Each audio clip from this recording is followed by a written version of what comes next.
जी हम अपने सेशन का आगाज़ करते हैं। अल्हम्दुलिल्लाहि रब्बिल आलमीन वस्सलातु वस्सलामु अला रसूलिल करीम व अला आलिहि व अस्हाबिहि अजमाइन बिस्मिल्लाहिर रहमानिर रहीम वमा खलक़तुल जिन्ना वल इंसा इल्ला लियअबुदून अल्लज़ी खलक़ल मौत वल हयाता लियबलुवकुम अय्युकुम अहसनु अमला रब्बि शरह ली सदरी व यस्सिर ली अमरी वहलुल उक़दतम मिन लिसानी यफ़क़हू क़ौली। आप सबकी तशरीफ़ आवरी का बहुत ज़्यादा शुक्रिया। आज हम इबादात के फ़लसफ़े के ऊपर बात करेंगे। रमज़ान आप सब जानते हैं चूँकि इबादात का महीना है। मैं आज इस बात की अहमियत को आपके सामने रखना चाहता हूँ कि जो इबादात दर हकीकत अल्लाह ताला ने हमें इबादात का निज़ाम दिया है, इसका फ़लसफ़ा क्या है। हम ये समझते हैं कि हम इबादत करेंगे तो हमारे नामा माल में प्लस पॉइंट ऐड हो जाएंगे। जस्ट यही पर्पज़ हम समझते हैं इबादात का। और हम जब आखिरत में जाएंगे तो हमारे नामा माल में नेकियां लिखी होंगी और हमें बहुत सा अजर सवाब मिलेगा और अल्लाह ताला हमें जन्नत में दाखिल कर देगा। हम ये समझते हैं इबादात का ये मकसद है। ये मैं आपको बता चुका हूँ। जब तक हम मजहब को सिर्फ और सिर्फ कयामत के दिन और उसके बाद के सारे मामलात के लिए रखेंगे तो आज का नौजवान कभी भी मजहब की तरफ नहीं आएगा। हमें यह बताने की जरूरत है कि अल्लाह ताला ने जो मजहब भेजा वो इस दुनिया के फ्रेम ऑफ रेफरेंस के मुताबिक भेजा, कि इस दुनिया के फ्रेम ऑफ रेफरेंस में रहते हुए तुमने ये सारे काम करने हैं जो तुम्हारी इस दुनिया की, इस फिजिकल वर्ल्ड की डिमांड्स है। लिहाजा अल्लाह ताला ने कभी भी इबादत का पर्पस ये नहीं बनाया कि कल क़यामत वाले दिन मेरे पास आओगे तो जस्ट ये इबादत सिर्फ इसलिए कि तुम्हें तब अजर दिया जाएगा। हम अपने इस आज के मौजू का आगाज इकबाल के शेर से करते हैं। इकबाल ने कहा था कि वो एक सजदा जैसे तू गिरा समझता है, हजार सजदे से देता है आदमी को नजात। तो ये शेर से आगाज करके मैं बताऊंगा कि इकबाल ने अपने शेर में किस फलसफे को मुकय्यद किया है। और आयत जो मैंने पढ़ी है आपके सामने, अल्लाह ताला ने कुरान पाक में इरशाद फरमाया कि मैंने जिन्नों और इंसानों को अपनी इबादत के लिए पैदा किया। और आप लोगों ने ये बड़ा मुहावरा सुना होगा और ये बात दुरुस्त भी है, लेकिन इस बात को एक खास डोमेन में रह के डिस्कस करना चाहिए कि इंसान को पैदाइश का मकसद, इंसान को इस दुनिया में भेजने का मकसद मखलूक खुदा की खिदमत है। बिल्कुल ये मकसद तो है, मगर कुरान भी तो एक मकसद के बारे में बता रहा है। वो ये है वमा खलक़तुल जिन्ना वल इंसा इल्ला लियअबुदून, कि मैंने जिन और इंसानों को अपनी इबादत के लिए पैदा किया। अब जब भी हम इबादत का लफ्ज़ अपने जहन में लेके आते हैं, हमारे जहन में सबसे पहली बात क्या आती है? नमाज, रोज़ा, ज़कात और हज। ये 4-5 ये जो अरकान है ये हमारे नज़दीक इबादत हैं। यही एक मुसलमान के लिए एक इन्फीरियर साइकोलॉजी की बात है कि वो समझता है कि सिर्फ ये चीज़ें इबादत का हिस्सा हैं। बल्कि जब आप हदीस का मुताला करते हैं तो एक मोमिन का हर अमल जो है, हर अमल मोमिन का, उसको अल्लाह ताला की तरफ से अजर मिलता है। आज हम इस बारे में बात करेंगे दर हकीकत इबादत है क्या। इबादत दर हकीकत किसी निज़ाम को मानकर, अल्लाह के निज़ाम को मानकर उसका मुती और फर्मा बरदार होके उस निज़ाम के मुताबिक ज़िंदगी गुजारने के तरीके को हम इबादत के ज़ुमरे में लेके आएंगे। यानी जब इंसान के हर अमल के पीछे की बैक फोर्स वो अकीदा होगा, वो नज़रिया होगा कि वो एक खालिक को मानता है, वो किसी को माबूद मानता है, अल्लाह की ज़ात की इबादत करता है। जब जहन में ये अकीदा रखेगा और फिर नीयत में इखलास रखेगा और उसके बाद अमल करेगा तो उस अमल को इबादत कहा जाता है। आप ये ना बड़ी मुश्किल करके मैंने गुफ्तगू शुरू कर दी है, मैं आपके लिए आसान करता हूँ। मैं आपसे एक पहले सवाल करना चाहूँगा। आप में से गंगाराम हॉस्पिटल के बारे में कौन कौन जानता है? मुझे चैट में आप सब जवाब दीजिएगा। ये एक हिंदू था, फिलैंथ्रोपिस्ट था, सर गंगाराम, उसके नाम से ये हॉस्पिटल बनाया। अब आप मुझे बताएं कि आज तक उस हॉस्पिटल में कितने सारे लोगों का इलाज हो चुका है। तो क्या ये सारे लोगों का इलाज करना, चूंकि उसने मखलूक की खिदमत की है, तो क्या उसको अजर मिलेगा? नहीं सवेरा बेटा, उसे अजर नहीं मिलेगा। का जवाब आपको दे देता हूँ। उसको अजर इसलिए नहीं मिलेगा क्योंकि बेटा उसने अल्लाह के उस निज़ाम को एक्सेप्ट किए बगैर एक अमल किया। तो जो लोग भी ये बात कहते हैं कि इंसान की तख्लीक का मकसद सिर्फ मखलूक खुदा की खिदमत है, तो वो गैर मुस्लिम शायद हमसे ज़्यादा अच्छी कर रहे हों, लेकिन उनका कोई अजर नहीं, क्योंकि ये बात हदीस में सराहतन मिलती है जिस शख्स ने भी इस्लाम को कबूल नहीं किया उसका हर अमल ज़ाया है, उसके अमल की जजा उसके लिए सिर्फ दुनिया में है, आखिरत में उसका कोई हिस्सा नहीं है। सबसे पहले मैं आपके सामने एक उसूल रख देता हूँ, उस उसूल के बाद मैं आपके सामने बात करूंगा कि इंसान के हर अमल के पीछे दो चीजें होंगी तो वो अमल एक्सेप्टेबल होगा। ये बात ज़हन में रखें। रमज़ान चूंकि इबादत का महीना है, लिहाजा हम जब तक इबादत के फलसफे को दुरुस्त नहीं करेंगे ना, हम कभी भी उस रिजल्ट पर नहीं पहुंच सकते। और आपको एक हैरान कुन बात बताता हूँ, जिस तरह अगर सर गंगाराम इतना बड़ा काम करके मखलूक खुदा की खिदमत करके भी अल्लाह के यहाँ कोई अजर नहीं पाएगा, इसी तरह अगर एक मुसलमान इबादत के फलसफे को नहीं समझता तो इबादत के फलसफे को समझे बगैर वो कभी भी रियल प्रोडक्ट अचीव नहीं कर सकता। वो एफिशिएंट नहीं हो सकता, वो रिजल्ट ओरिएंटेड काम नहीं कर सकता। यही वजह है कि कुरान कहते हैं ना कि नमाज बुराई और बेहयाई से रोकती है, आज तक हम रुके ही नहीं। उसके पीछे वजह यही है कि हमारे जहन में वो फलसफा ही दुरुस्त नहीं है। जिस तरह सर गंगा राम को उसके अमाल का अजर नहीं मिलना, इसी तरह मैं ये नहीं कह रहा कि मुसलमान को उसके अमाल का अजर नहीं मिलेगा, मगर मुसलमान को उन अमाल का सही अजर या सही उसको प्रोडक्ट तब मिलेगी जब वो उस फलसफे को दुरुस्त करेगा। अब एक उसूल बना देता हूं, उस उसूल पर बात करेंगे ताकि थोड़ी चीज आसान हो जाए, आपके लिए चीजें मुश्किल ना हो। उसूल ज़हन में ये रखिएगा कि इंसान के हर अमल के पीछे दो चीजें हैं जिसकी वजह से वो अमल एक्सेप्टेबल भी होगा और इस दुनिया में रहते हुए उसको उसका बेनिफिट भी होगा। तो पहली चीज आपने ज़हन में रखनी है सहीउल अकीदा होना, अकीदे की और नजरिए की पुख्तगी होना, ये पहली चीज है। जब तक नजरिया और अकीदा सच्चा नहीं है, उसमें डाउट है, उसमें शक है, तो अमल एक्सेप्टेबल ही नहीं है। क्योंकि आप ये बात जानते हैं कि अकीदे की मिसाल एक बीज की तरह है ना, और अमल उस बीज से उगने वाला पौधा है।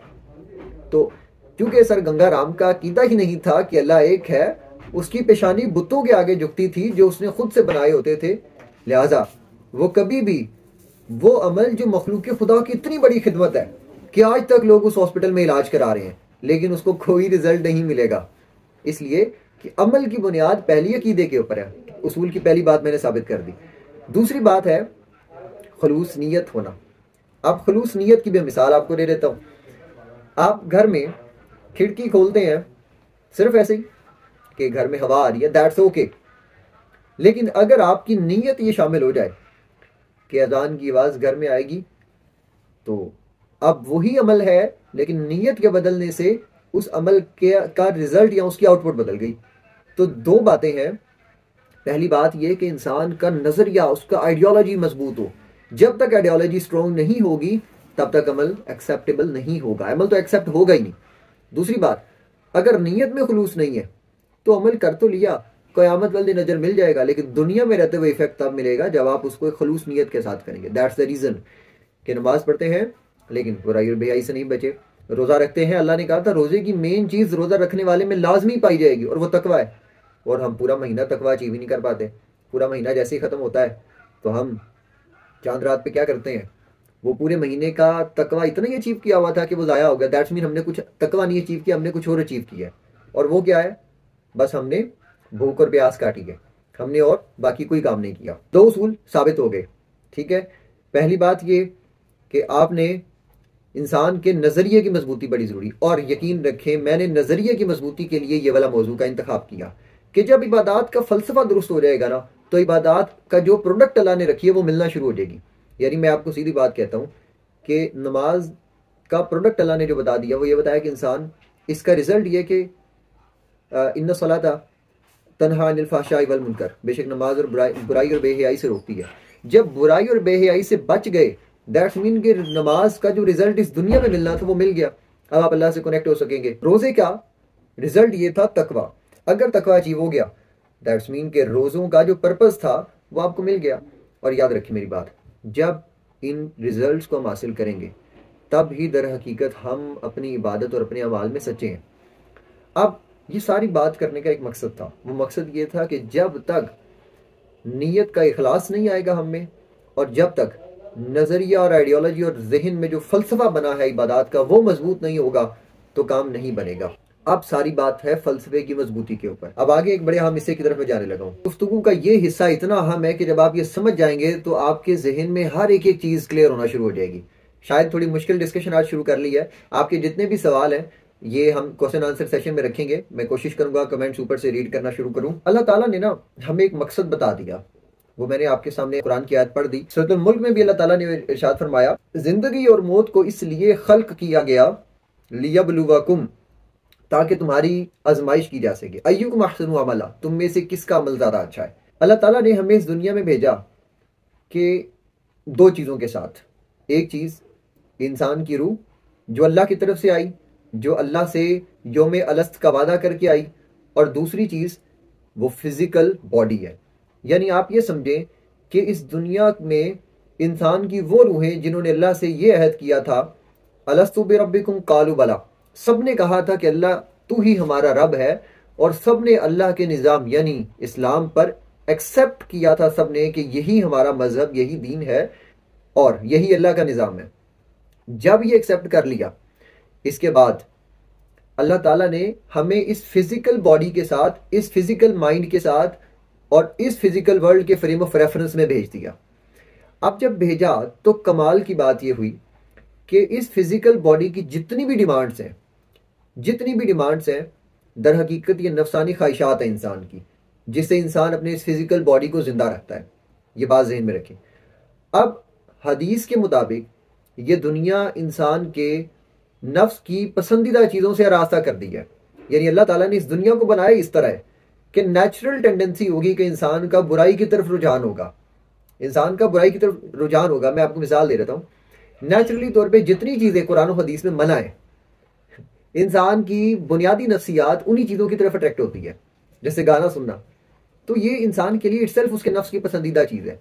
तो दुनिया को हमारे नफ्स की पसंदीदा चीज़ों से इसलिए भर दिया गया ताकि इंसान अपने इस शऊर और अक्ल की बुनियाद पे ये फैसला कर सके कि मैंने अल्लाह के निज़ाम को गालिब रखना है इन ख्वाहिशात के ऊपर या इस फिजिकल बॉडी की डिमांड्स के ऊपर। कमाल की बात यह है कि जितनी भी इबादत हैं, नमाज, रोज़ा, ज़कात और हज, ये सारी कहीं ना कहीं इंसान की इस फिजिकल डिमांड्स को ख़त्म करती हैं। यही वजह है कि इंसान इतने शौक से इबादत नहीं करता फॉर ऑल टाइम। यानी कि जिस तरह हमें खाना खाना पसंद है, बमुश्किल होगा कि हमारे लिए नमाज पढ़ना भी हमें उतना पसंद हो। के पीछे वजह सिर्फ ये है कि इंसान के नफ्स की पसंदीदा चीज़ें, उन सब चीज़ों से इस दुनिया को मुज़य्यन और रास्ता कर दिया गया है। अब अल्लाह ताला ने जब इस रूह को अपनी जानिब से भेजा, इसको वादा दे के भेजा, फिर अल्लाह ताला ने इंसान के कॉन्शियस के ऊपर, सब कॉन्शियस के या अनकॉन्शियस के कुछ पर्दे डाल दिए ताकि इंसान को अपने दिमाग को इस्तेमाल करना पड़े वो सारी हकीकतें जानने के लिए जिसकी वजह से ये खालिक की तरफ रुजू कर सकता है। यानी इस दुनिया में गौर फिक्र करे और अल्लाह की तरफ रुजू करे। अब जब अल्लाह ताला ने हमें इस दुनिया में भेजा, अब यही सूरतुल मुल्क की आयत में अल्लाह ताला ने फरमाया कि मैंने जिंदगी और मौत को इसलिए खलक किया ताकि तुम्हारी आजमाइश की जा सके कि किसका अमल ज्यादा अच्छा है। यानी कि तुमने रूह और वो अल्लाह के साथ किया हुआ मकसद उसको जहन में भी रखना है और रहना भी इस दुनिया में है। जो उसके एक ऑपोजिट पोल है वो तुम्हें बुराइयों की तरफ खींचेगी। यानी दुनिया नेचुरली तौर पे वो सारी चीज़ें दुनिया में इंसान के लिए पसंदीदा कर दी गई जो सारी नेगेटिव है, जो सारी नफ्स की पसंदीदा चीज़ें हैं। इंसान उन्हीं की तरफ रगबत रखता है। अब बेटा यही कशमकश है, आप समझे, यही कशमकश है कि इंसान ने रहना भी इस दुनिया में है और इस दुनिया में रहते हुए अपने आप को, अपने जहन को, अपने कॉन्शियस को एक्टिवेट करना है हर मौके पे कि मैं अल्लाह की तरफ से, मैं अल्लाह का बंदा हूं, मैं उसके निज़ाम को फॉलो करने के लिए दुनिया में आया हूं। अब ये सब चीज़ें इंसान को रिमाइंडर कैसे मिले? सबसे अहम बात, सबसे अहम नुक्ता यह है, इंसान को वो रिमाइंडर कैसे मिले? तो अल्लाह ताला ने इबादत का निज़ाम बना के दे दिया कि एक इंसान दुनिया में रहेगा तो दुनिया में रह के ये दुनिया चूंकि नेचुरली तौर पे इंसान को अट्रैक्ट करेगी, नेचुरल तौर पे, ठीक है, ये मत समझे कि इंसान बुरा है। नेचुरल तौर पे हम लोगों के अंदर नफ्सानी ख्वाहिशात मौजूद हैं, तो हमारी नेचुरल टेंडेंसी पाई जाती है दुनियावी ऐशो इशरत और दुनियावी आसाइशों की तरफ। अल्लाह ये चाहता है कि ये इस दुनिया में रहे भी, लेकिन इस दुनिया में रह के अपने उस मकसद के मुताबिक ज़िंदगी गुजारे जो मैंने भेजा। यही सारी कशमकश है। अल्लाह ताला ने अपने बंदे को, अपनी मखलूक को, इस इंसान को अल्लाह ताला ने इबादत का निज़ाम दे के भेज दिया ताकि मुझसे कनेक्ट रह सके, दुनियावी गफलत में पढ़ के उन सब चीज़ों में ना पड़ जाए, बल्कि मुझसे कनेक्ट हो। यही वजह है। आप देखें, नमाज 5 वक्त की फ़र्ज़ है। इन्ना सलात कानत अलल मुमिनीना किताबम मौक़ूता, 5 वक्त की नमाज फ़र्ज़ कर दी गई। बड़ी अहम बात है, इसलिए कि जब इंसान अपने दिन का आगाज़ करे तो फजर के वक्त अपने आप को वो अकीदा, अपने आप के जहन में वो बात पुख्ता करे कि मैं अल्लाह का बंदा हूँ, मैं अल्लाह के निज़ाम को फॉलो करने के लिए, दुनिया में इम्प्लीमेंट करने के लिए आया हूँ। अपने जहन में अल्लाह से वो किया हुआ वादा दोहराए और अपने आप को बताए कि मैंने दुनियावी इन रगबतों में, दुनियावी आसाइशों में अपनी ज़िंदगी को ख़त्म नहीं कर देना, बल्कि इस दुनिया को सिर्फ अपने लिए इस हद तक इस्तेमाल करना है कि ये फिजिकल बॉडी जिंदा रह सके, इस हद तक जिंदा रह सके कि उस मकसद को पूरा कर सके जो अल्लाह की तरफ से आया है। अब फजर, अल्लाह ने कह दिया जी फजर के टाइम उठो, बिस्तर से जैसे ही उठो तो सबसे पहले मेरे सामने आओ, ताकि तुम दिन के आगाज़ में अपने आप को वो ईमान दिला दो, अपने आप को वो यकीन दोबारा पुख्ता कर दो, वो वादा दोबारा, उस वादे को रिवाइवल कर लो, रिवाइज कर लो उस प्रॉमिस को जो तुमने अल्लाह से किया हुआ है। अब जब प्रॉमिस करके तुम दिन का आगाज़ करोगे तो you have a strong reminder कि आज के दिन मैंने ये गलती नहीं करनी, ये गुनाह नहीं करना, आज के दिन मैंने अल्लाह और उसके रसूल के अहकाम के मुताबिक ज़िंदगी गुजारनी है। जब ये फैसला कर लिया तो अब दिन का आगाज़ हो गया।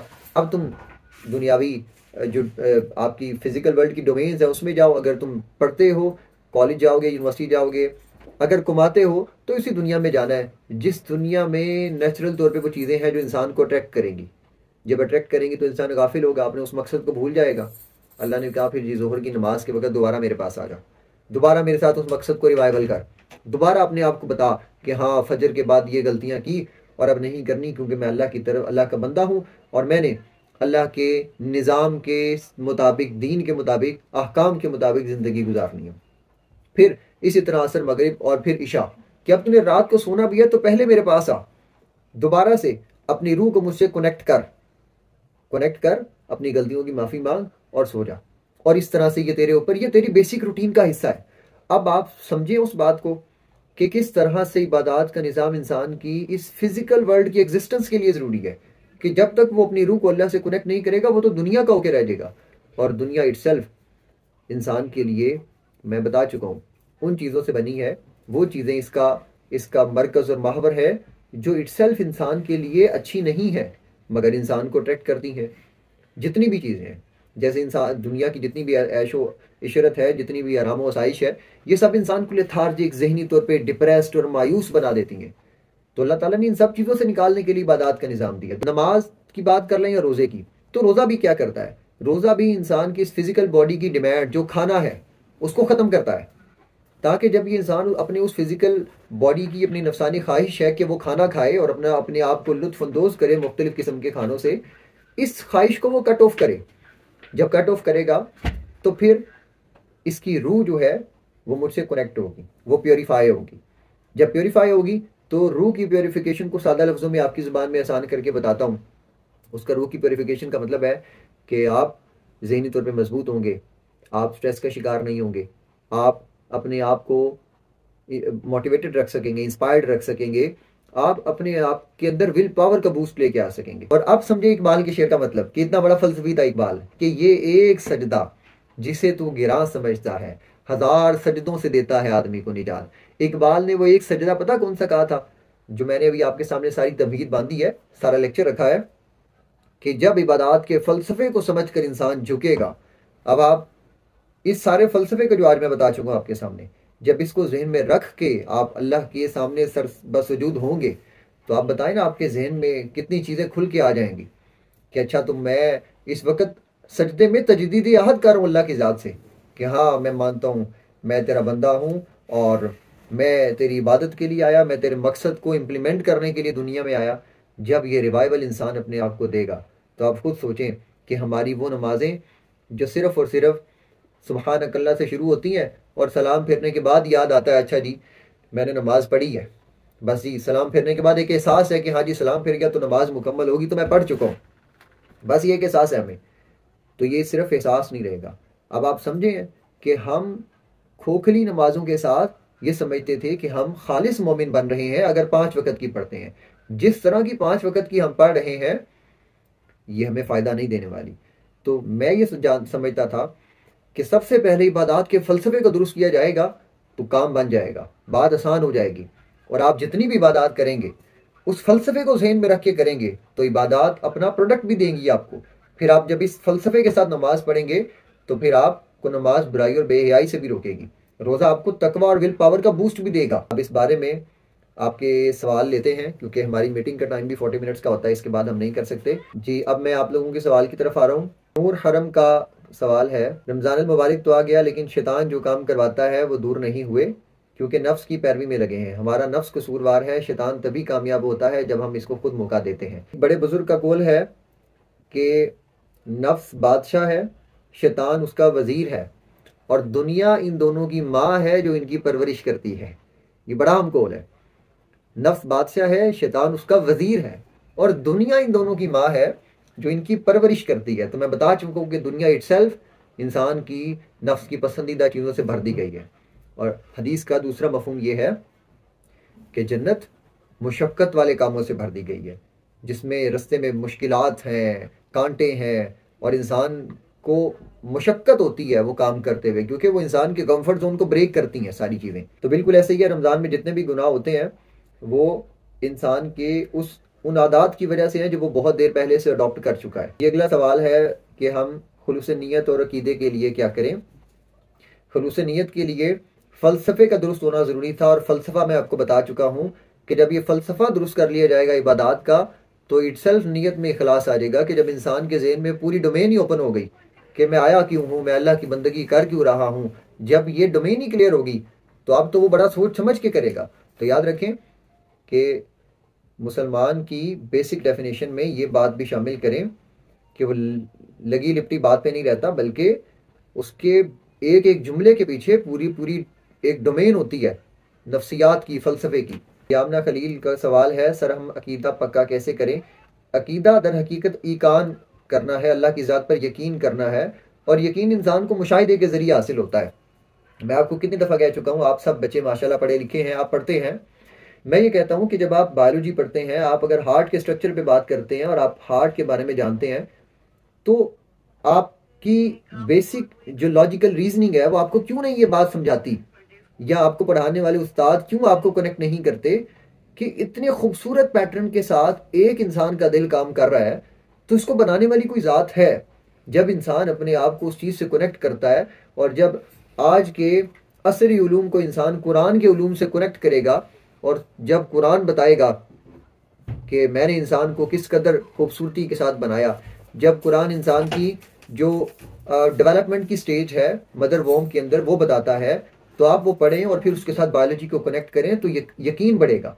तो आप सब बच्चे, आप सब स्टूडेंट्स पढ़ने वाले हैं कॉलेजेस यूनिवर्सिटीज़ में, तो आप मुशाहिदे के ज़रिए से कुरान के इल्म को भी पढ़ें, और उस इल्म की तशरीह को अपने जहन में रासिख और पक्का करने के लिए आप मुशाहिदा करें। अल्लाह ने आपको जो अकल दी है उस बुनियाद पे फैसला करें, मगर उसूल कुरान और सीरा को बनाएं, कुरान और सुन्नत को और हदीस को बनाएं। नूर हरम का क्वेश्चन है, सर तकवा भी बता दीजिए, तकवा की मुख्तसर वजाहत कर दीजिए।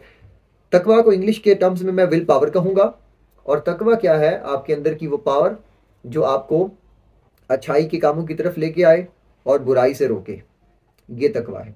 यानी आप इतना सेल्फ कंट्रोल डेवलप कर लें कि आपको पता लग जाए कि ये जो काम मैं करने लगा हूं ये मेरे उस वादे के खिलाफ है जो मैंने अल्लाह से किया, ये उस निज़ाम के खिलाफ है, उस दीन के खिलाफ है जो अल्लाह से मैंने किया है। जब इंसान के ज़हन में यकीन पुख्ता हो जाए, इसी को तकवा कहते हैं। जी बिल्कुल, रास्ते का इंतखाब इंसान पर छोड़ दिया गया है। अल्लाह ताला ने इंसान को अकल दे दी, और अल्लाह ताला ने अपना रसूल भेज दिया, अपना पैगाम पहुंचा दिया। अब इंसान के ऊपर है कि इंसान अपनी अकल के मुशाहिदे की बुनियाद पर फैसला करे कि कुरान जो मिरेकलस बुक है, इसका जवाब आज तक कोई नहीं दे सका, और अल्लाह के नबी ने जो हमें सीरा के ज़रिए, अहादीस के ज़रिए जो हिकमतें बता दी हैं, मॉडर्न वर्ल्ड जो है उनके आगे सर तस्लीम खम कर चुका है। अब रास्ते का इंतखाब बिल्कुल इंसान पर है। ताबिश का सवाल है, इंसान की ज़िंदगी का मकसद सिर्फ इबादत करना है। मैं आपको बता चुका हूँ, इबादत सिर्फ नमाज, रोज़े, ज़कात और हज का नाम नहीं है, बल्कि अगर आप लोग तालीम हासिल कर रहे हैं साइंस की, मगर इस नज़रिए की बुनियाद पे कि इसके ज़रिए से आप इकामत दीन में अपना हिस्सा अदा कर सकते हैं, तो बिल्कुल आपका ये काम करना भी आपके लिए अजर सवाब का बाइस है। ये मैं आपको बता देता हूँ। सर तकवा इख्तियार करने का तरीका क्या है जिससे इंसान गफलत का बार बार इख्तियार ना हो। फैसल इरफान, ये 30 दिन अल्लाह ताला ने इसी प्रैक्टिस के लिए दिए हैं, इसी प्रैक्टिस के लिए दिए हैं कि पूरा साल इंसान को कोई ऐसा निज़ाम इंसान अपने ऊपर मुसल्लत नहीं करता कि जिसकी वजह से नेचुरली तौर पर वो एक हैबिट की आदत बना सके। तो अल्लाह ताला ने रोज़े का मकसद तकवा रखा और 30 दिन कहा इसकी प्रैक्टिस करो। और अगर आप पढ़े इंसान के बिहेवियरल साइंसेस को पढ़े, तो आपको पता लगेगा कि कम अज़ कम अगर हम 20 से 30 दिन तक किसी काम को पुख्तगी के साथ करते हैं, तो फिर इंसान की हैबिट बन जाती है। तो तकवा 30 दिन में आपकी हैबिट बन जाएगा, तो इंसान फिर गफलत का शिकार नहीं होगा। जी नूर हमने कहा है कि सच्चे मोमिनीन ही फजर और इशा अदा कर पाते हैं, मुनाफिकीन के लिए दोनों नमाजें बहुत भारी हैं। जी इसलिए कि इन नमाज़ों में सबसे ज़्यादा एफर्ट लगती है। रात के वक्त इंसान बिल्कुल अपने, उसका नफ्स बिल्कुल आराम की तरफ आ रहा होता है और उसको रिलैक्सेशन मोड में एक्टिव करना चाह रहा होता है, और फजर के वक्त इंसान पे नींद का गलबा होता है, और ये दोनों चीज़ें नफ्स की ख्वाहिश हैं। और मोमिन चूँकि अल्लाह के निज़ाम और मकसद को अपने लिए सुपीरियर समझता है, लिहाजा वो इन दोनों पे गालिब पा लेता है, और मुनाफिक के लिए ये फिर मुश्किल होता है। और यहाँ मुनाफिक से मुराद इत्कादी मुनाफिक नहीं है, बल्कि अमली मुनाफिक है। इसकी भी एक तकसीम है बेटा। नमाज पढ़ते हुए ख्यालात आते हैं कि इंसान रकत भूल जाता है, कौन सी रकत पे था, हम तो ख्यालात को किस तरह ख़त्म किया जाए।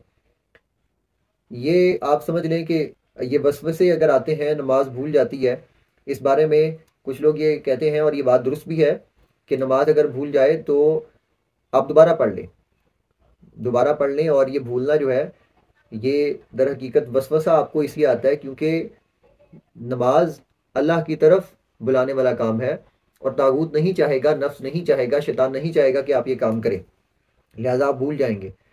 लोग ये बात कहते हैं, लेकिन आप बताएं कि हमारी क्या नमाजें इस ये जुमला कहने के बराबर हैं? हम तो नमाज में ध्यान ही नहीं होता, हम तो इसलिए भूल जाते हैं।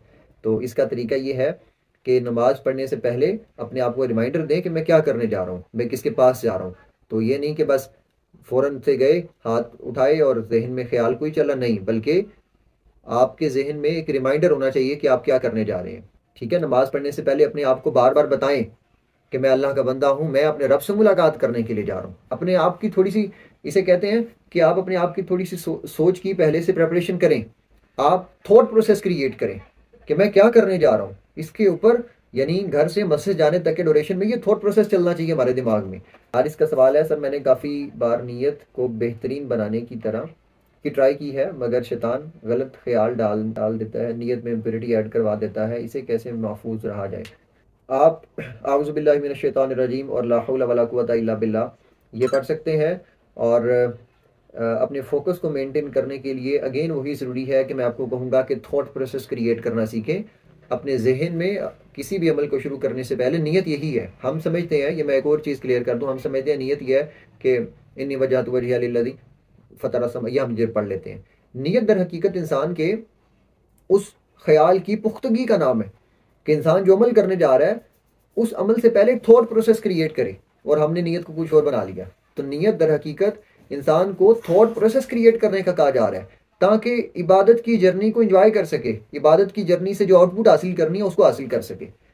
तो इसलिए थॉट प्रोसेस बहुत ज़्यादा ज़रूरी है। सवेरा का क्वेश्चन है, सर अगर कुरान एक मुकम्मल किताब है तो बाकी क्यों नाजिल हुई? कुरान एक मुकम्मल किताब है तो कुरान आखिरी किताब भी तो है ना, कुरान के बाद तो कोई किताब नहीं आएगी, कुरान से पहले आ चुकी हैं। दर हकीकत उसमें भी अल्लाह ताला ने दौर के मुताबिक अहकाम नाजिल किए, लेकिन उनमें रद्द-बदल हो गई। लेकिन कुरान अब आखिरी किताब है, इसके बाद कोई किताब नाजिल नहीं होगी। वहाब का क्वेश्चन है, अस्सलाम वालेकुम सर। वालेकुम अस्सलाम। सर हम जब भी नमाज़ पढ़ते हैं, अगर दिन की 5 नमाज़ें पढ़ते हैं तो इन 5 नमाज़ों की रकतें 48 होती हैं, और इन 48 रकतों में हम 48 मरतबा एक दुआ करते हैं कि अल्लाह हमें सीधे रास्ते पर चला। तो अगर आज देखें, हमें आज बहुत से ऐसे लोग हैं जो 5 वक्त की नमाज भी पढ़ते हैं मगर वो हमें सीधे रास्ते पर नहीं दिखाई देते, तो इसके पीछे क्या वजह है? जी, इसके पीछे वजह सुन ले बड़े गौर से। ये बात अल्लाह ताला ने सूरह बकरा में, आप पहले सफ़े में ही ये अल्लाह ताला ने ये आयत नाजिल कर दी, हुदल लिल मुत्तकीन, हिदायत है तकवा वालों के लिए। अब तकवा वाले कौन हैं? तो ये भी कुरान से पूछते हैं। तो कुरान कहता है अल्लज़ीना युक़ीमून अस्सलाह, नमाज कायम करते हैं, व मिम्मा रज़क़नाहुम, और जो रिज़्क़ हमने उन्हें दिया, युनफ़िकून, उसमें से खर्च करते हैं। और सूरह बकरा में ही अल्लाह ताला ने मोमिनीन की आगाज़ में निशानियाँ बता दी हैं। तो याद रखें, हिदायत की दुआ के साथ हिदायत के लिए अल्लाह ताला ने तरीके बताए हैं। वो तरीके हैं कि अगर हम अपने इन अमाल को दुरुस्त करें, याद रखें, ये तो बात तो आप भी करें कि सर अमाल तो कर रहे हैं, इन अमाल के पीछे के फ़लसफ़े को भी दुरुस्त करें, तब जाकर दर हकीकत में हिदायत मिलेगी। ये एक सवाल किया गया है फैसल इरफान की तरफ से कि सर अक्सर इंसान होते हैं कि सारी ज़िंदगी अल्लाह की इबादत की होती है और रिज़ल्ट भी मिलता है, लेकिन आखिर पे बहक जाते हैं। याद रखें, उनकी इबादत के जो नीयत थी या उसमें कहीं खोट आ सकता है, या फिर ये बात गौर से समझे, इबादत करना मोमिन को कभी भी रिया में मुब्तला नहीं करता। तो जो इबादत के बाद रियाकारी में या मुतकब्बिराना रवैया इख्तियार कर ले, वही गुमराही की तरफ जाता है ना, वरना इबादत का निज़ाम तो इंसान को गुमराही से बचाता है। तो ये बात याद रखें, अगर कोई नमाजें पढ़ता है सारी ज़िंदगी और उसके बाद वो गुमराह हो जाता है, दैट्स मीन कि उसके दौरान कहीं ना कहीं ऐसा ज़रूर हुआ कि वो इबादत ने उनके अंदर, उस शख्स के अंदर रिया को मुसल्लत कर दिया, दिखावे को, या उसके अंदर तकब्बुराना सिफ्त को क्रिएट कर दिया। क्या खूब बात की है आपने कि तकवा, परहेजगारी और डर 2 चीज़ों का मजमुआ है। कहीं परहेजगारी के लिए आया कहीं अल्लाह से डरना। जी ये बात समझ लीजिए, तकवा का माना इतना ब्रॉड है कि जब हम इस तकवा के माना को समझने की कोशिश करते हैं तो याद रखें ये बात, इंसान की नफ्सियात ये है कि इंसान हमेशा खौफ के मुसल्लत होने पर अमल करता है। यानी आप आज अगर कमा रहे हैं उसके पीछे वजह यह है कि आपके ऊपर भूख का खौफ मुसल्लत है। तो तकवा दो बातों का नाम है, परहेजगारी और डर। जब इंसान पे खौफ मुसल्लत होगा तो वो खौफ मुसल्लत क्या है, वो खौफ है आखरत का खौफ। आखरत का खौफ जब इंसान अपनी सोच पे मुसल्लत करता है, अल्लाह ताला ने जो अज़ाबात देने हैं उनका, या अगर अज़ाबात का तज़किरा नहीं भी तो एक मोमिन इस बात से भी डरता है कि कहीं वो अपने अमाल में रिया का शिकार ना हो जाए, मुतकब्बिराना रविश इख्तियार ना कर ले, तो वो इस बात से भी डरता है। जब वो डरेगा तो परहेजगारी अचीव करेगा। अब ये दोनों बातें लाजिम व मलजूम हैं। ये इसलिए कि जब एक इंसान सिर्फ परहेजगारी का लफ्ज़ मुराद दिया जाए तो वो भलाई के अच्छाई के काम करना है, लेकिन ये वही बात है कि ये परहेजगारी के ऊपर अगर खौफ मुसल्लत नहीं है ना तो फिर इंसान नेकी के अमल में बहक सकता है। वो इस तरह बहक जाएगा कि उसने अच्छा अमल तो कर लिया लेकिन अब उसके अंदर एक खौफ नहीं है, क्योंकि अमल करने पे वो खौफ निकल गया ना कि गुनाह मिलेगा, सज़ा मिलेगी, एक खौफ निकल गया। अब इंसान को दूसरा खौफ मुसल्लत करना चाहिए था। वो दूसरा डर और खौफ ये था कि अब ये अमल ज़ाया होने से बचाना है। तो जब ये खौफ दोनों इंसान मुसल्लत करेगा अपने ऊपर, तब ही तकवा अचीव हो सकेगा। आज का सबसे खूबसूरत तरीन सवाल ये है कि तकवा, परहेजगारी और डर दो चीज़ों का मजमूआ है, लेकिन कहीं परहेजगारी के लिए आया, कहीं अल्लाह से डरना। तो याद रखें कि तकवा से मुराद दोनों चीज़ें ली जाएंगी, परहेजगारी भी और खौफ भी। लेकिन परहेजगारी और डर ये दोनों लाजिम मलजूम है एक दूसरे के लिए, क्योंकि अगर परहेजगारी सिर्फ नेकी का नाम है और नेकी पर खौफ मुसल्लत नहीं है तो इंसान अपनी उस नेकी में रियाकारी का शिकार हो जाएगा। लेकिन अगर नेकी के बाद भी खौफ है कि ज़ाया ना हो जाए तो ये असल तकवा की अचीवमेंट है। यूनिवर्सिटी में प्रोग्राम आप रखवाएं अहमद भाई, हम हाजिर हैं, हम पहले भी हाजिर थे, अब भी हाजिर हैं। अल्लाह आपके जज्बे को सलामत रखे। मिसाल के तौर पर आदिल तकवा के ज़्यादा करीब है, और एक कि किसी को किसी पर फजीलत नहीं सिवाय तकवा के मेयार के। तकवा का कोई फार्मूला है, इअदिलू हुवा अक़रबु लित्तक़वा, ये कुरान पाक की आयत है कि अदल करो, ये तकवा के ज़्यादा करीब है। दर हकीकत अदल करना तकवा वालों की सिफात है, लिहाजा इसीलिए अदल तकवा के ज़्यादा करीब है। और किसी को किसी पर फजीलत नहीं होना, इसका माना ये है कि अल्लाह ताला ने, अल्लाह के यहाँ, अल्लाह के नज़दीक लोगों के रंग रूप, उनके बैंक बैलेंस नहीं देखे जाते। अल्लाह के यहाँ वो चीज़ देखी जाती है कि मैंने अगर एक इंसान को इंसान बनाकर अपने उस निज़ाम की पहचान करा के भेज दिया, अब सबसे अफजल वो होगा जो इस दुनियावी चीज़ों से अपने आप को बचा के अपने ऊपर उस मकसद को मुसल्लत करे। जी आज की सब बातों में से एक बात पे अमल करने का टास्क ये है कि मैंने इबादत के फ़लसफ़े के बारे में बात की, तो अब आप सबकी ज़िम्मेदारी ये है कि नमाज का तर्जमा सबको आना चाहिए। ये आप सबका ज़िम्मेदारी है जो मैंने बतानी थी। लोग कास्ट सिस्टम पर क्यों बिलीव करते हैं, जबकि कबीले तो पहचान के लिए बनाए गए थे, तो कास्ट सिस्टम क्यों बिलीव होता है? जी ये निज़ाम, कबीलों का निज़ाम इसलिए बनाया गया था, कुरान कहता है लितारफू, ताकि पहचान की जा सके कि फ़लाँ किस कबीले का है, किस नस्ल से है, उसकी लड़ी और उसके ग्रोह का पता लग सके। ये चीज़ें ग्रुप साइकोलॉजी का हिस्सा हैं। जब एक इंसान अपनी चीज़ें इस तरह से अपने ग्रुप को ख़ास करता है तो लोगों के लिए मेल जोल करना, एक नया ताल्लुक़ बनना और उसमें एक नए लोगों से मिलना, नए ग्रुप साइकोलॉजी का आपस में मिक्स होना, ये चीज़ें अगर अल्लाह के निज़ाम के मातहत हो तो ये खूबसूरती है, ये हुस्न है। जबकि हम जिस कास्ट सिस्टम पर बिलीव करते हैं वो बिल्कुल गलत है कि एक ज़ात ऊंची है एक नीची है। ये हमें बड़े सगीर का अकीदा मिला है, कुरान और हदीस का अकीदा नहीं है। खौफ किस बात का होना चाहिए, अल्लाह के अज़ाब का या अल्लाह की मोहब्बत से दूरी का? जी दोनों चीज़ों का खौफ ज़रूरी है। खौफ की भी कंडीशन है। आप माइक ऑन करके अगर कुछ कहना चाह रही हैं नूर हरम तो आप कह सकती हैं। हमारे लिए जन्नत में हूरें होंगी और महल भी, लड़कियों के लिए क्या होगा जन्नत में? जी तो याद रखें, जो औरतें शादीशुदा दुनिया से फोत हुई थी उनका निकाह उनके खावंदों के साथ ही किया जाएगा, जिनको जवान और इंतहाई खूबसूरत बना दिया जाएगा। और लड़कियों के लिए भी जो कवारी होंगी और वो मर्द जो कवारे फोत हुए होंगे उनको इजाज़त होगी कि वो उसमें से किसी के साथ चाहे निकाह कर सकती हैं। मुत्तकी के औसाफ कि मुत्तकी इंसान दर हकीकत अपने आप को इस दुनिया में रहते हुए अल्लाह ताला के अहकाम पर अमल करके सच्चा मुसलमान भी बनता है और इस दुनिया के निज़ाम में सबसे बेहतरीन, सुटेबल और फिट भी आता है। ये इंशाल्लाह अल्लाह ताला आपको जन्नत में भेजे हारिस। सर जी, हूरों का हुस्न कैसा होगा, अल्लाह ताला आपको जन्नत में भेजे तो आप ज़रूर दीदार करेंगे फिर इंशाल्लाह।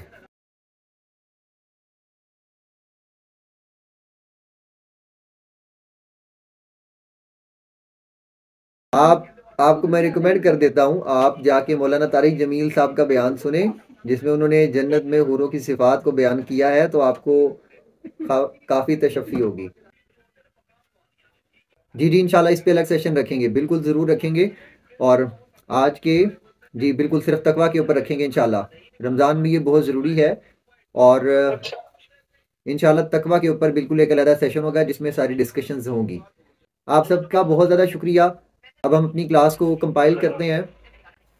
आज का सेशन उम्मीद है बहुत अच्छा रहा होगा। आप सबके लिए टास्क ये है कि आप सब नमाज का तर्जमा याद करेंगे कल की क्लास स्टार्ट होने से कबल। हम क्लास को अभी कंपाइल कर रहे हैं क्योंकि बहुत से बच्चे अभी जो इस मीटिंग में अभी भी शामिल है। आपका बहुत ज़्यादा शुक्रिया। सिर्फ सवाल जो आपकी वजह से थोड़ा सा लेट हो गया, इंशाल्लाह कोशिश करेंगे कि हम अपना टाइम स्लॉट के अंदर ही ख़त्म किया करें। जज़ाकल्लाह खैर। अल्लाह हाफिज़।